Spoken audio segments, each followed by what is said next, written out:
Good afternoon, this is David Wendell with BushcraftOnFire, and we're glad to have you with us for another episode of Bushcrafting on a Budget. Today I want to talk to you about how to carry your gear. Perhaps you can't go out and buy a $150 or a $200 pack. That's okay. I'm going to show you a way that you can do it even on a limited budget. Now, you may have noticed that I'm traveling pretty light today. That's actually the truth. In fact, I have only about 4 pounds of pack on. In fact, I think my pants, with all the gear in my pants, weighs more than the pack does. But let me show you what you can do with something as simple as a bedroll out in the bush and how to carry your equipment. The first thing you'll notice is that I have my billy can tied right to the outside here. That just slips on and off so I can easily get to water. I can easily utilize this to cook my food. Everything else is wrapped up inside of my bedding. Now I'm going to unroll this and show you how. This is more than just a bedroll. We call it a bedroll, but it actually is an entire survival kit. I have all of my equipment in here, and I'm going to show you how I utilize that and how I set it up. Alright, the first thing you'll notice is that I have some cordage on here. What I'll do is just set up my roll for a minute and unwrap that cordage.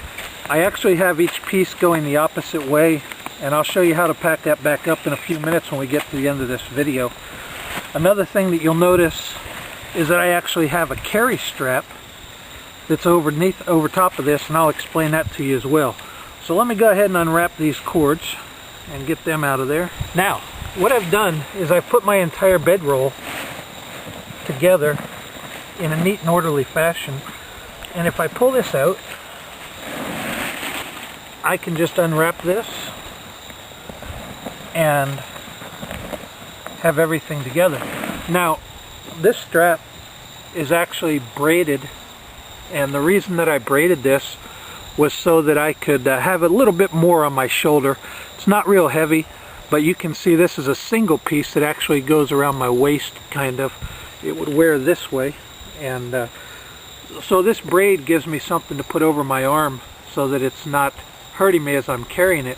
I just made a simple 3-strand braid in there, and I have excess cord here. Each of these cords is about 10 foot long, and so I've got 30 foot of cordage right here that I can utilize out in the bush if I need it. Now, inside my bedroll I have a couple things. Some people ask, why do you carry your shelter inside your bedroll? Well, I'm out traveling through the bush and I hit some brambles. It's probably not going to hurt this blanket too much. This is a heavy-duty wool army blanket, and the blanket can take that kind of punishment. Also, if it rains, the blanket may get wet, but I'm still going to be warm. But one thing that I do carry in here, and I can access this in about a minute, is a poncho.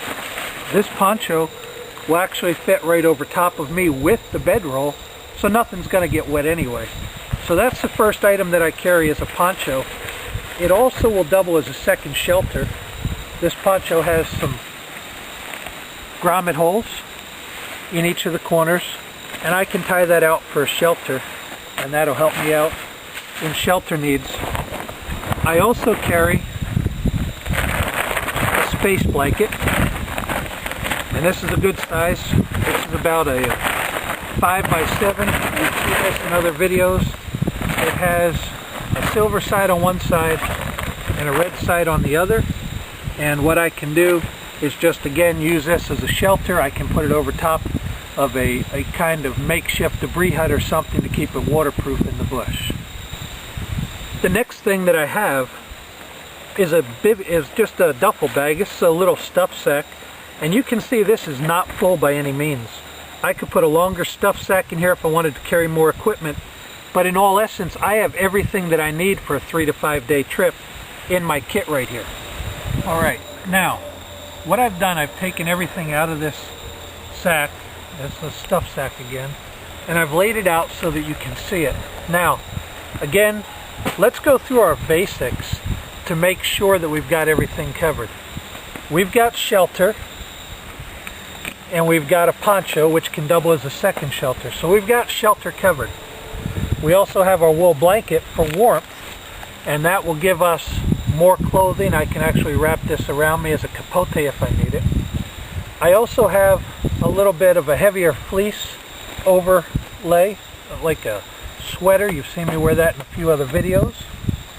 I've got an extra pair of socks, and I've got an extra t-shirt to wear underneath of my garment. I don't have extra pants in here, but I figure if I'm only out for 3 to 5 days, I wouldn't need to have extra pants. These will last me just fine, and I do have the capability to repair these if something would happen to them. And I've also got this stuff sack. Now, again, there's a couple of different things that I could carry for this, but this stuff sack I can stuff with leaves. I can use it as a pillow. I can stuff it and put my feet into it and use it to keep warm. So there's a lot of functionality to this. I can also use this to go out and gather berries, wild edibles, nuts, and that's another available as a container. So there's a lot of reasons for having that in there besides simply keeping everything together in my kit. So we've got shelter covered, and shelter would include clothing. Now while I'm doing this, let me say this. Probably this entire kit cost about $25. That includes the blanket and the shelter piece that I have. But you could get away even cheaper than that. You've got blankets at home. You don't have to have a wool blanket unless it's extremely cold.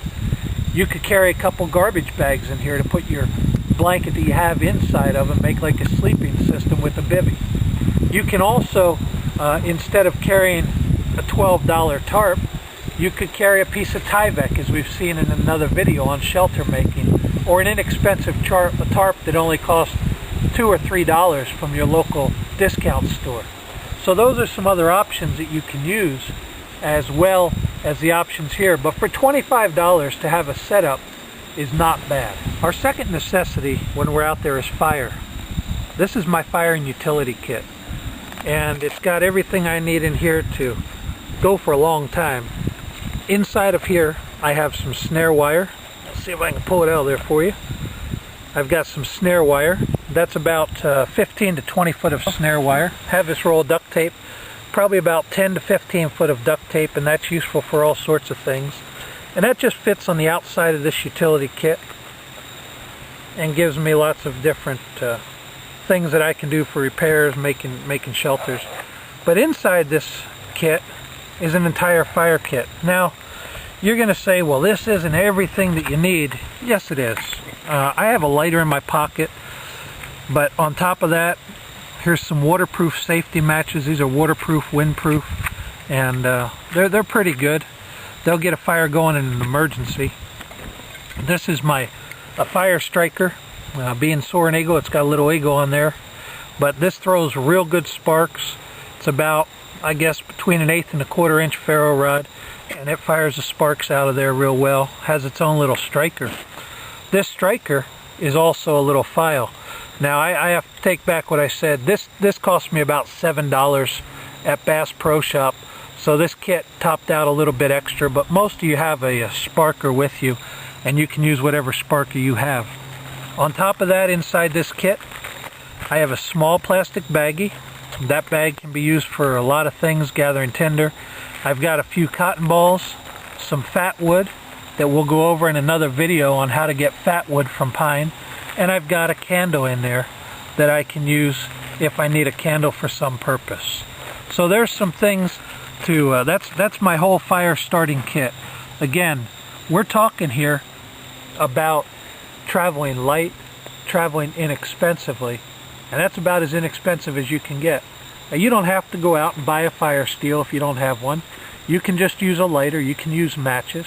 I like the fire steel. I think it's actually more useful than matches or a lighter, especially in heavy wind, which we have a lot of here in Missouri.